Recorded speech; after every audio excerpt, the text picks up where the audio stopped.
Alors, quand on porte en soi la honte toxique, on passe son temps à cacher aux autres qui on est.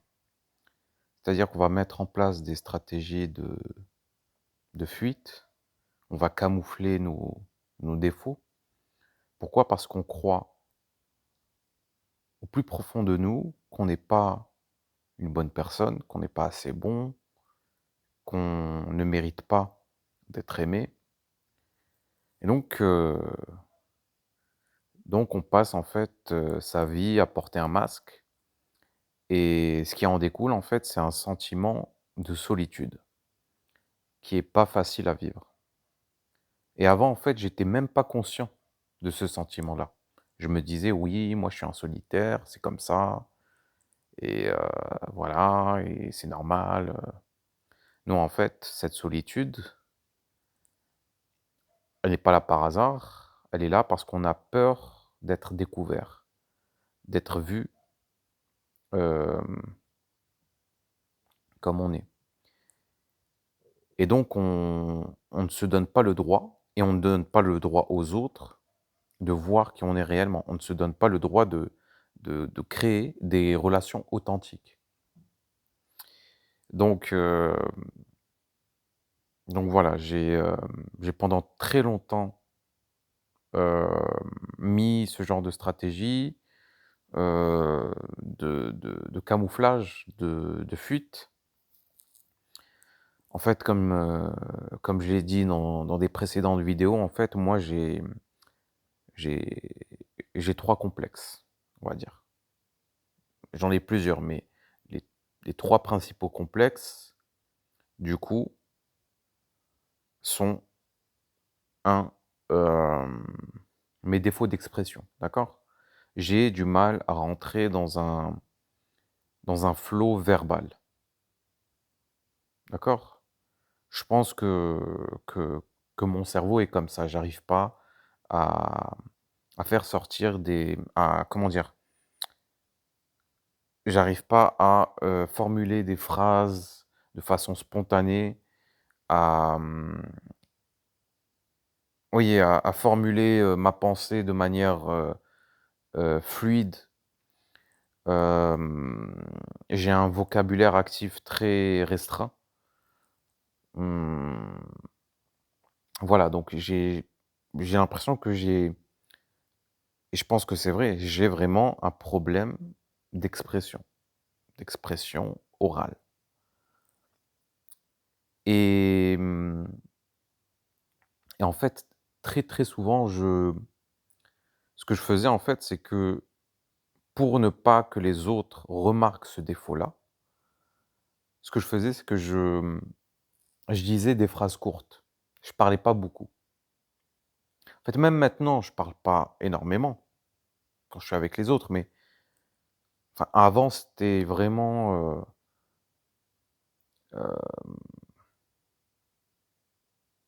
le problème était plus grave, quoi. Voilà, il y a ce problème-là voilà, un défaut, des défauts, d'expression. Il y a aussi, hem, on va dire un problème d'inattention, slash d'intelligence cognitive et je prends des pincettes parce que je n'ai pas de diagnostic, ou voilà, de diagnostic, clair concernant mon intelligence. Mais, je sens et je sais que mon cerveau ne fonctionne pas comme le cerveau des autres. Et donc voilà, il y a beaucoup de codes sociaux que je n'arrive pas à saisir, des subtilités que je n'arrive pas à comprendre, parfois même des blagues que je ne saisis pas. Hem et donc j'essaye de tout faire pour ne pas que les autres remarquent cette différence-là, ce décalage. Comment? Et bien, quand les autres se mettent à rire, bah, je force un sourire, je fais semblant de comprendre ce qu'on me dit alors que très souvent ce n'est pas le cas. Bref, donc je fais tout pour camoufler ce défaut-là.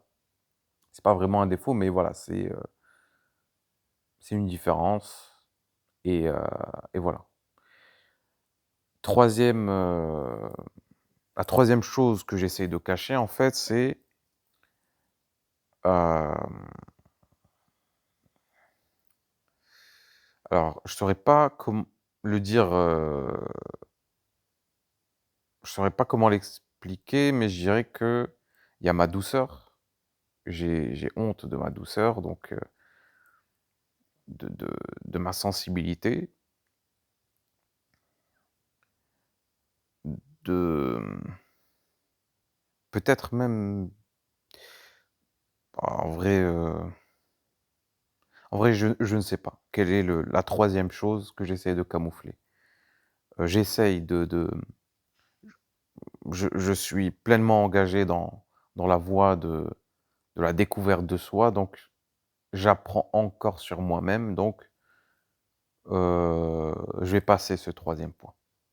Donc voilà, donc quand on porte la honte toxique, on fait tout pour cacher ses défauts. Hem, alors comment, guérir de la honte toxique? Déjà par l'autocompassion. C'est-à-dire qu'on a tous des blessures en nous, d'accord? On a tous un persona qui nous a été imposé par la vie, d'accord? Pourquoi? Parce qu'on n'a pas choisi l'environnement dans lequel on a grandi, on n'a pas choisi ses parents et cetera et cetera. Donc il faut avoir de la compassion pour soi et aussi par exemple par exemple l'expressivité, d'accord? C'est ce problème d'expression que j'ai, je suis sûr qu'il est dû à des traumas dans la petite enfance, OK? Il y a une partie de mon cerveau qui est comme gelée. Tu vois, la partie du cerveau qui est dédiée à l'expression, je pense qu'elle est gelée et donc il faut que moi, par exemple, que je que je développe l'autocompassion envers envers mes blessures, envers mes blessures traumatiques et donc c'est comme ça qu'on guérit la honte toxique. Vraiment en ayant vraiment en ressentant de la bienveillance envers soi-même, envers son enfant intérieur et ça, c'est très important. Cette chaîne parle uniquement de bienveillance et d'autocompassion.